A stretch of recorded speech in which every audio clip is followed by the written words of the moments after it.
बिका न था, कोई पूछता न था, तुमने मुझे खरीद के अनमोल कर दिया। क्या बात।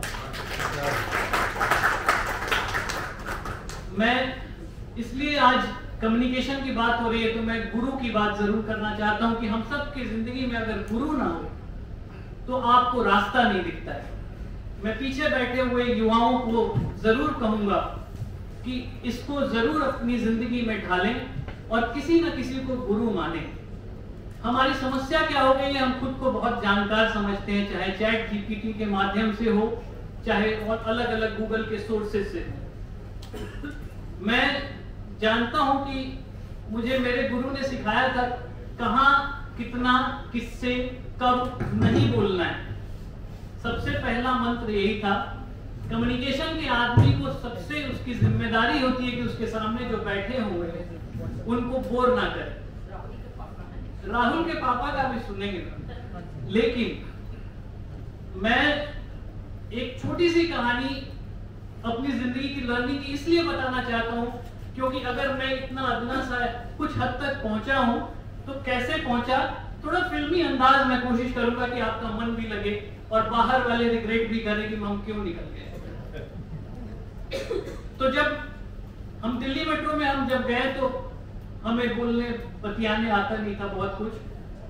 तो मैंने सबसे पहले एक डर में वहां अपनी जिंदगी व्यतीत की क्योंकि एमडी साहब के बाद जो सबसे बड़ा कमरा होता था वो सर का होता था और हमारी ख्वाहिश सिर्फ ये रहती थी कि चाहे महीने 2 महीने में एक बार वो दरवाजा खुले और कोई कहे मोगैम्बो खुश हुआ।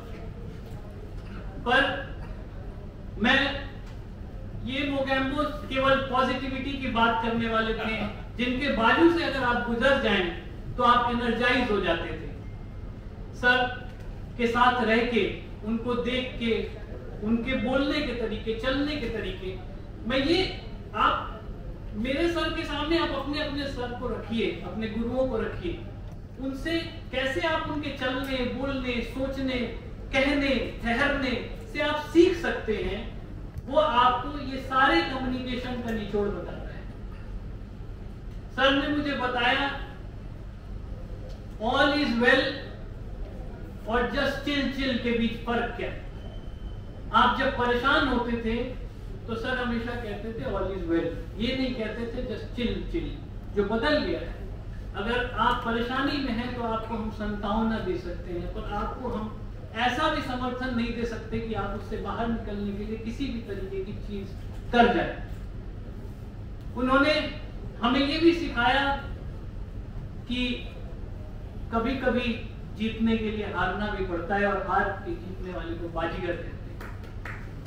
हम सब जिंदगी के बहुत लम्हों में हारते हैं, पर जीतने का लक्ष्य होना चाहिए और बाद में आखिर में जो जीता वही सिकंदर बनता है। और जिसके पास ऐसे गुरु होते हैं, नाम तो सुना ही होगा श्री अनुज दयाल, तो वो हमेशा सिकंदर बनते हैं। मैं सिकंदर तो नहीं बन पाया, लेकिन इतना जरूर कहूंगा कि किसी हद तक मुझ में ऐसी कामयाबी का फितूर भरा सर ने कि मेरी हिम्मत और ताकत आज बढ़ी हुई है।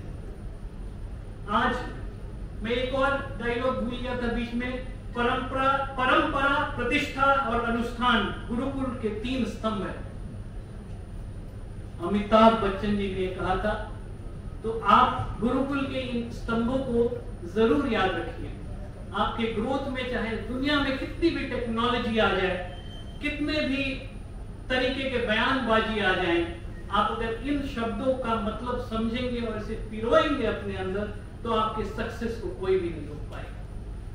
मैं आज यहाँ मौजूद, और सर ने जैसे गाइड किया कि बहुत सारी ट्रेडिशनल चीजों को थोड़ा हमें इन्वेंट करना है। मुझे गोयल साहब की बातें बहुत ज्यादा पसंद आई, बिकॉज उन्होंने बहुत ही तरीके से आज की हर चीज को हम लोगों को समझाया, बताया कि मॉडर्न टेक्नोलॉजी में एक्चुअल कैसे क्या काम होता है, किस तरीके से चीजें होती हैं।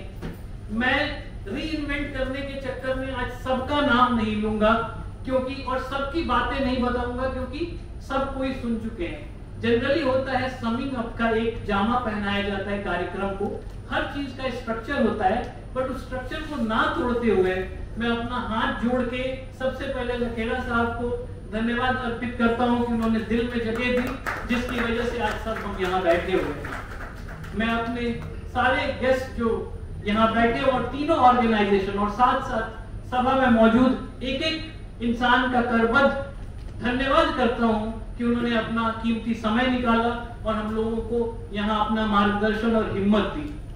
देखिए, कभी कभी तालियों से भी ना बड़ी हिम्मत बढ़ जाती है, तो खत्म होने से पहले मैं एक बार हाथ खोलने के लिए जरूर कहूंगा और सबसे बहुत बहुत धन्यवाद करता हूं। साथ ही साथ हमारे कुछ युवा जो इस कार्यक्रम में हमारा साथ दिए, उनके लिए